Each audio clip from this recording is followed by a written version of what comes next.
ध्यान का नाम सुनते ही हमें हिमालय में ध्यानमग्न साधुओं बाबा की तस्वीर सामने आती है। पहले लोग दुनिया से दूर रहकर ध्यान की विधि का अभ्यास करते थे, परंतु अब हमें हिमालय में जाने की आवश्यकता नहीं। वास्तव में पुरानी विधियां अब मॉडर्न टाइम में नहीं चलेगी। ध्यान को जानने के बाद सारी अज्ञानता दूर हो जाएगी। इसके लिए ओशो के ध्यान संबंधी प्रवचनों का निचोड़ हमारे लिए उपयोगी है।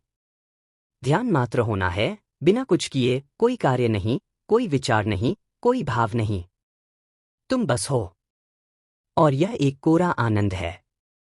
जब तुम कुछ नहीं करते हो तो यह आनंद कहाँ से आता है? यह कहीं से नहीं आता या फिर हर जगह से आता है।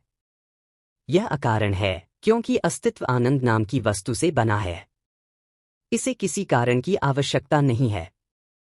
यदि तुम अप्रसन्न हो तो तुम्हारे पास अप्रसन्नता का कारण है। अगर तुम प्रसन्न हो तो तुम बस प्रसन्न हो, इसके पीछे कोई कारण नहीं है। तुम्हारा मन कारण खोजने की कोशिश करता है, क्योंकि यह अकारण पर विश्वास नहीं कर सकता, क्योंकि यह अकारण को नियंत्रित नहीं कर सकता। जो अकारण है उससे दिमाग बस नपुंसक हो जाता है।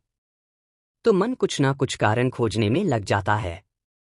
लेकिन मैं तुम्हें बताना चाहता हूं कि जब भी तुम आनंदित होते हो तो तुम किसी भी कारण से आनंदित नहीं होते। जब भी तुम अप्रसन्न होते हो तो तुम्हारे पास अप्रसन्नता का कोई कारण होता है, क्योंकि आनंद ही वह चीज है जिससे तुम बने हो। यह तुम्हारी ही चेतना है, यह तुम्हारा ही अंतरतम है। प्रसन्नता तुम्हारा अंतरतम। ध्यान की शुरुआत खुद को मन से अलग करने से होती है, एक साक्षी बनने से। खुद को किसी भी चीज से अलग करने का यही एकमात्र तरीका है। यदि तुम प्रकाश को देखते हो, स्वाभाविक रूप से एक बात निश्चित है कि तुम प्रकाश नहीं हो, तुम ही वह हो जो इसे देख रहे हो।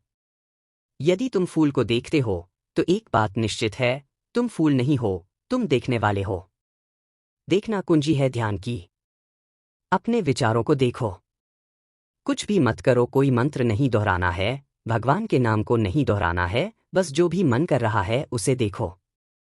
उसे परेशान मत करो, उसे रोको मत, उसे दबाओ मत, अपनी ओर से कुछ मत करो। तुम केवल दृष्टा बने रहो, और देखने का चमत्कार ही ध्यान है। जैसे ही तुम देखते हो, धीरे धीरे मन विचारों से खाली हो जाता है, लेकिन तुम सो नहीं जाते हो। तुम अधिक होशपूर्ण होने लगते हो और अधिक जागरूक होने लगते हो। जैसे ही मन पूरी तरह से खाली हो जाता है, तुम्हारी पूरी ऊर्जा जागरण की एक लौ बन जाती है। यह लौ ध्यान का परिणाम है। तो तुम कह सकते हो कि ध्यान बिना किसी भी मूल्यांकन के देखने का, साक्षी का, निरीक्षण का दूसरा नाम है। मात्र देखकर तुम तुरंत मन से बाहर आ जाते हो। जो भी महर्षि महेश योगी और उनके जैसे अन्य लोग कर रहे हैं वह अच्छा है, लेकिन वे जिस किसी चीज को भी ध्यान का नाम दे रहे हैं वह ध्यान नहीं है। इसी बात पर वे लोगों को गुमराह कर रहे हैं। अगर वे ईमानदार और प्रामाणिक बने रहते और लोगों से कहते कि इससे आपको मानसिक स्वास्थ्य, शारीरिक स्वास्थ्य, एक बेहतर आरामदायक जीवन और एक शांतिपूर्ण जीवन मिलेगा, तो यह सही होता।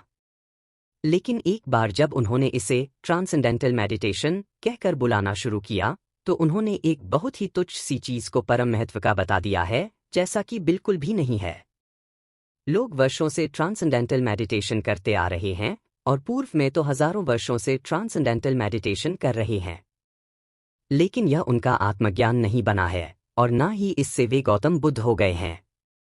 अगर तुम समझना चाहते हो कि ध्यान वाकई में क्या है, तो गौतम बुद्ध वे पहले व्यक्ति हैं जिन्होंने इसकी उचित, सटीक परिभाषा दी है, जो है साक्षी होना।